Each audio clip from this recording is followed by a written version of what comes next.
in this video, we're going to quickly take a look at what the virtual machines provides. To configure it a little bit for your own PC, we're going to take a look at some other configurations like the port forwarding, so that you can more effectively use the embed simulator and possibly eat less of your CPU and your graphics card and hate your life less. So first thing you got to do, obviously, is to get the virtual machine. First of all, you got to go into Moodle. Obviously, under the general section, you will find that v3 and v4. v3 is the more stable one. I know for a fact that it works, but v4 is only a software updated version of that. There is no reason why it shouldn't work. In fact, I've made a couple of settings myself and exported as it is like that. It also has more modern editors installed inside, such as VS Code with a couple of additions. So if you have a powerful PC, chances are you may want to get the last version and perhaps use this VM in a full screen configuration. That's will be somewhat what I will do, but I will also show you how you can just run the virtual machine and then perhaps use your own host machine's browser to perhaps get a little more performance out of it. So obviously, when you visit these links, you will eventually you will see something like that. So both of them are two separate Google Drive links, and you will then find that there's a huge partitioned 7-zip file. So it's for v4, it's about 8 gigabytes in total. And for v3, that's about 5 gigabytes in total. So if that's a consideration, yeah, choose that as well. Like I said, there isn't much of a difference. All these other files that you see in the v4 is for verification purposes, like checksums and stuff. So you don't really need them. Once you download it, you will end up with an OVA file that you see inside here as well. An OVA file is immediately importable to Oracle VM VirtualBox, which you should get from virtualbox.org. I mean, whoops. There we go. I will not be talking about how to install VirtualBox, but basically you should definitely get some sort of virtual machine player. This could be also VMware player as well, though my preference is towards virtualbox.org. Also, once you download it, you also probably want to get the extension pack as well. Chances are the VirtualBox installation will prompt you to download the VirtualBox extensions. It will speed up things, trust me. All right, so once you have OVA and once you import it into your VirtualBox manager, you may come across a couple of settings. Even if you don't, and if you just keep pressing next, you should still probably visit settings of your virtual machines. A couple of things to notice here is you may want to choose, if it's not already set, it should be Arch Linux 64-bit, so that it's optimized for that guest operating system. A shared clipboard between your host and guest is good. Drag and drop disabled is also good, because this causes problems. Shared clipboard just makes your life easier. When you visit the System tab, now this is tricky, but you should put in here as much as the RAM possible, but also as a rule of thumb, you should not exceed the maximum physical RAM available in your PC. So my PC has an 8 gigabyte of RAM, so I put 4096. In some cases, if you know that you're not going to open anything else but the VirtualBox, then you can go up here and push it to perhaps its max. Even then, it's probably a bad idea. I actually have, 12 gigabytes of RAM in this machine, so I'm going to put 6144 megabytes. Apart from that, you should probably leave all of the other things in default. You definitely want to put more than one CPU. And again, as a rule of thumb, I try to put half of what's available in the maximum of these things. So my PC has 2 physical cores, and it has 2 threads per core, so that gives me 4 virtual cores, which means what I really want to have is 2 virtual CPUs. Especially for more modern guests, you definitely want more than a single CPU. So if you have a really old or slow system with only 2 physical cores and 1 thread per core, then you still probably want to go with 2 CPUs in the settings. As far as extended features go, unfortunately, my machine does not support a nested virtualization. But if you do have it, this will significantly speed up execution. Also, PAE-NX is good if you want to speed up things. As far as acceleration goes, you should leave it at default. For Windows, this is usually Hyper-V. Uh, for actually, well, this is for me, it's only Hyper-V. If you have a Mac OS or Linux host machine, you will have other options, but again, you should leave it at default. As far as display goes, you should max out the maximum video memory you should possibly give. As far as graphics controller goes, you probably want to have VBox SVGA. This will speed up things a little bit. It's incompatible with 3D acceleration, but that's fine. We don't really need 3D acceleration. In fact, if anything, we should turn off anything that will require any animation that will require.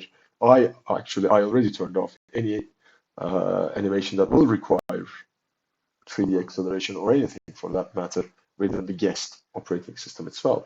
Storage, you should not touch it. Audio, you probably want to disable it because you don't really need it. Actually, we will need it for PWM generation, so I'm gonna turn it on. Network, you shouldn't touch it, but you may want to press advanced and you may want to click port forwarding, and then you should have this configuration in your machine as well. So what this does is it forwards the internal 7900 and 7929 ports to the physical host machines 7900 and 7929, which means that a server that's running in the guest machine and listening on 7900 and 7829 will then be able to accept connections from your host machine. But we'll talk about this later on. This is especially necessary if you want to use your host machine's browser, which is much faster.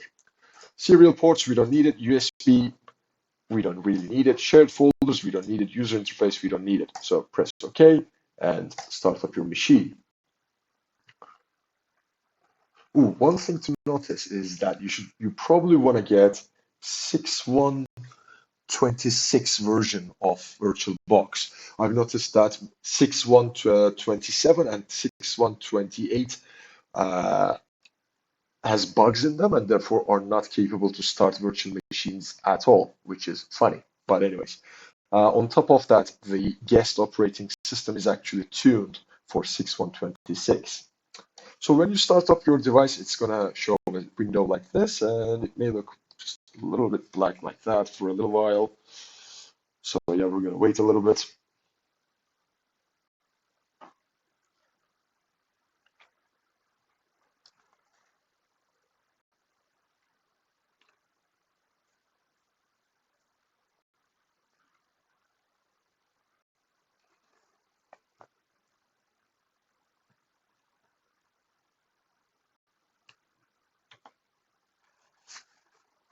So what you're seeing now is the Linux kernel boot up messages.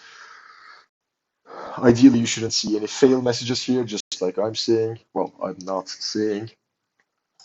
So one thing that you will notice is that the window size is, first of all, fixed to 1024 times 768 resolution. But thanks to some guest software running inside, this will change once the system starts.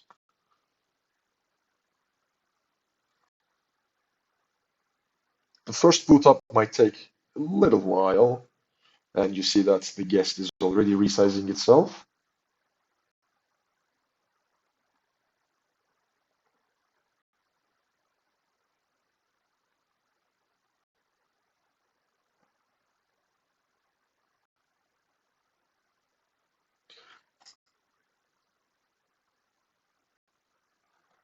So if you're planning only to run the virtual machine inside your host machine and nothing else, you probably want to check out the full screen mode, but you also got to be careful before switching to this mode. You got to understand what your host key is. In my computer, I've set this to right control key. So if I switch to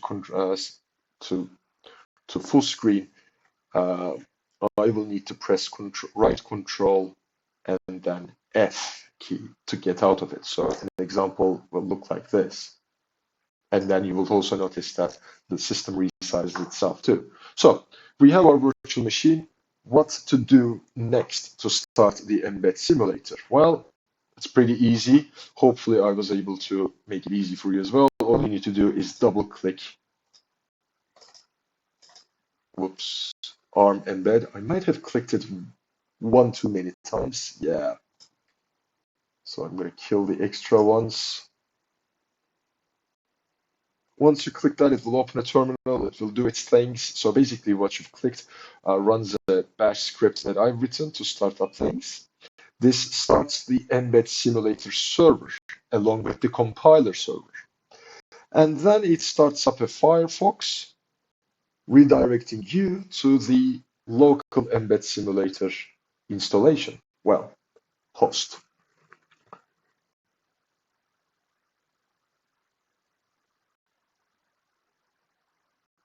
So there we go. Simulator.embed.org, but hosted within a PC that you own and that you can compile yourself. You will also notice that there are a lot more demos here than there is available on simulator.embed.org. You will also notice that actually the compilation is also faster here. So let's grab another demo. PWM out. This is the one that we took a look today. And one of your friends actually noticed something rather interesting here, that there are two there are two print ones here. And he also intuitively suggested that it's probably a floating point error. So during the lectures, we tried to compile it with the embed simulator, the online one, but we failed miserably, unfortunately, which is actually pretty common. So this is why which is why I've created this virtual machine, and I've put so much time into creating this virtual machine so that we can have it. So what I'm going to do is change the rounding, the fractional points to 4 decimal digits, and then run it again. When I press run, you may or may not notice that there's a huge compile command received, and that we're actually now waiting for this. Once this completes, the background process will then send out the compiled JavaScript version of our code to our window, and we will observe that it will have 4 fractional digits. You may also notice that for multiple reasons,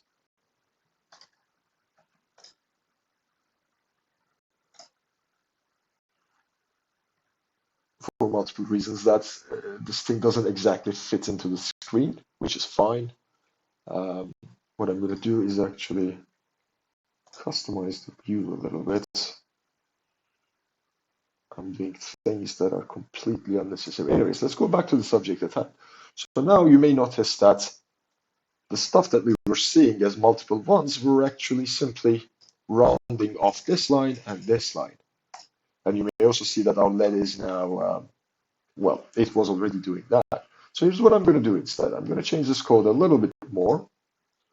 I'm going to add another component, another LED, which is blue, connected to the pin 6 of embed. And I'm going to instantiate another LED object, another PWM out object at P6. And what I'm going to do is I'm going to just negate the first LED so that the LEDs will always be opposite brightness. So I'm going to compile this as well, and you will see that we have this huge new compile command here as well. In the meantime, while that's compiling, I will customize this a little bit.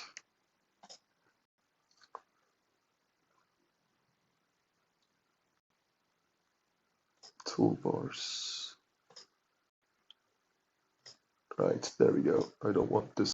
Ooh, okay, there we go. Beautiful. Density, normal. Done.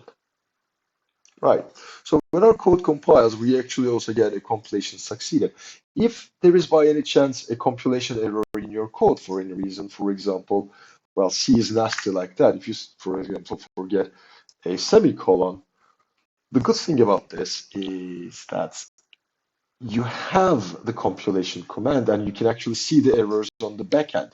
With the embed simulator, the online simulator, you will actually not be able to get this error, at least to a point. I don't know. Like we're going to get some errors, but it's not going to be pretty. Oh, wait, actually, it is pretty. Here it is. So, anyways, so I was wrong about that one. No, this is still much faster. Right, so let's run this, and then let's wait for the compilation error again. In the meantime, let me see if I can resize this to a more reasonable size.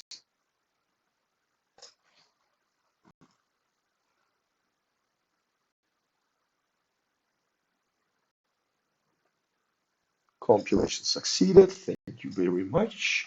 So now we have two LEDs, and you're seeing that the blue LED's brightness is the opposite of the red LED's. And then next thing I noticed that, I feel like I'm not exactly enjoying this. So here's what I'm going to do. I'm going to define another variable for 10. So step 10. You know what? I can't even see this, so I'm just going to reset it to original. Then instead of adding this value, I'm going to add step. And instead of resetting that value, I'm just going to negate the step and compile it again.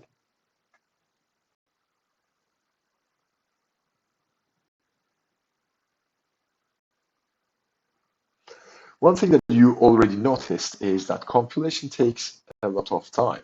And even then, it's still not a foolproof system. Did I do something wrong? Ooh, yep, that is not a floating point. Compilation is not that fast, so you may want to start early on whatever assignment you have at hand. Alternatively, if you want to speed things up, you may want to boost, or you may want to give your virtual machine settings a little bit more. Perhaps give it more juice, perhaps give it more CPUs. But at the end of the day, it will be limited to how much CPU you have.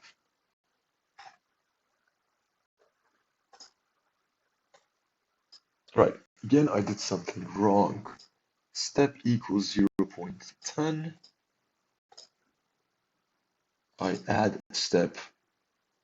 All right, yeah. One tiny problem here is, again, with the floating point errors. So perhaps it's best if we reverse the step when LED exceeds 1.0.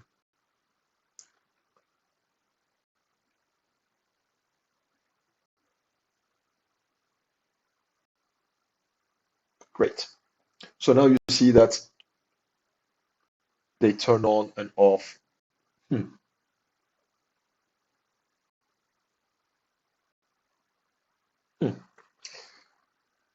Step equals, okay.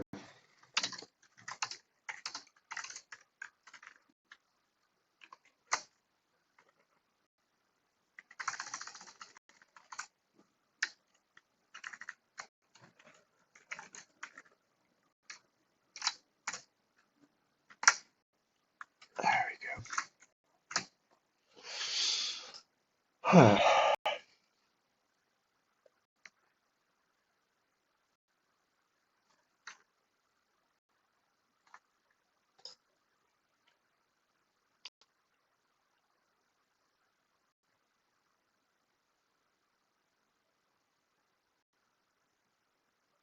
Great. So we basically now have flashing lights, alternating lights. I'm pretty sure algorithm is still not great, but that will do. That was just an example. So one of the problems that we do have here is that running a browser, even if it's Firefox, inside a virtual machine is slow. So what we may want to probably do is we may just want to run the embed simulator server.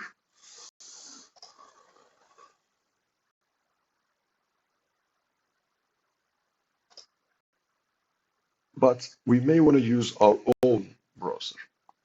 So one of the settings that we did was to forward the ports. If you've done that properly, and especially in your virtual machine, if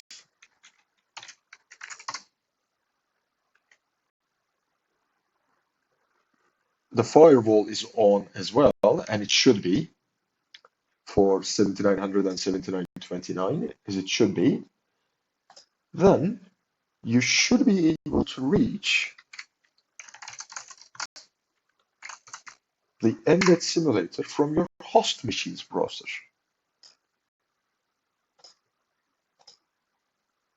which will look like it's going to run much faster as well, because a lot of the stuff is actually done on the browser side, especially the emulation, the simulation side of things.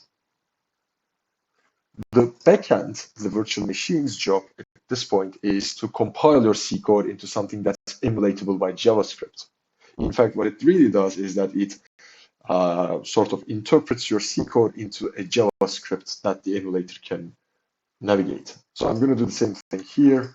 I'm going to add a blue LED connected to P6, and I'm going to instantiate another LED here at LED 2, and I'm going to assign LED 2 equals 1.0 minus LED.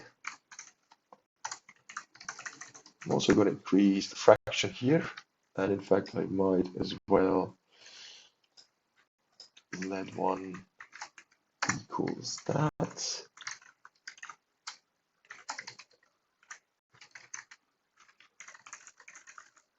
LED 2 equals that.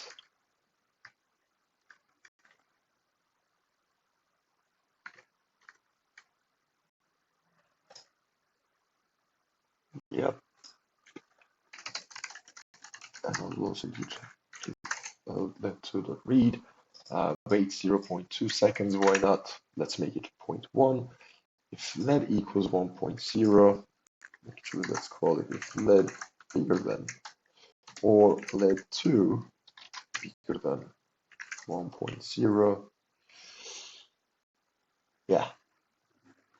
And when I press run, it will actually send a command, again, a huge compile command, which actually starts somewhere here, emcc. And emcc is the compiler that we were using, by the way. And eventually we will get it back. Compilation succeeded. Thank you very much.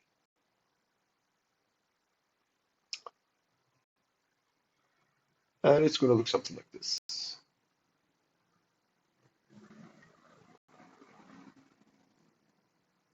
So yeah, there we go. That's how to use embed simulator for a variety of reasons. Now we've said that you may or may not need the audio enabled in your virtual machine. I found out that personally, not having audio inside a virtual machine actually speeds things up. But if you're intending to use the internal browser of the virtual machine, then you may want to keep the audio devices enabled.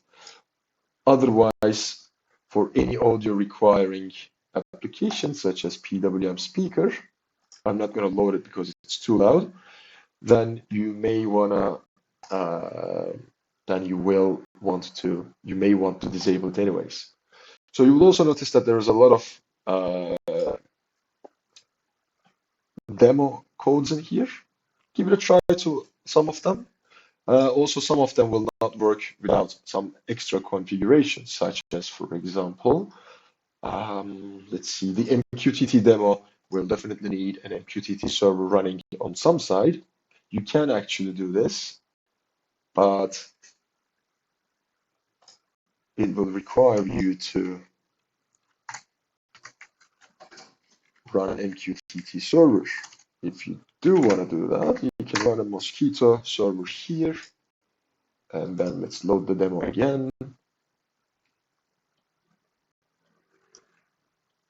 Then you'll notice that we're connected to the MQTT server running also on the virtual machine, and that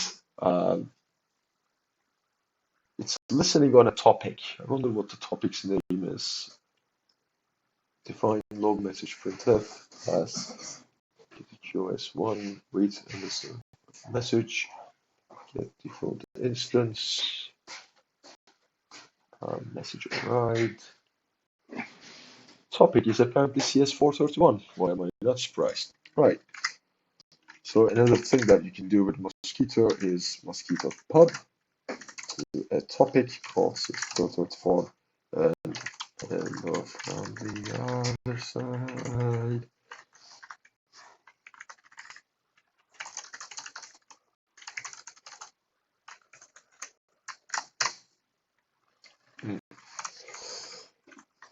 Dash M probably. There we go. And you may also notice that the MQTT listener on the back end received that and then forward that to our browser as well. So happy times. Right. As usual, if you have any questions, feel free to ask on Moodle, ideally on Moodle, so that everyone can join in on the conversation, and let me know how it goes.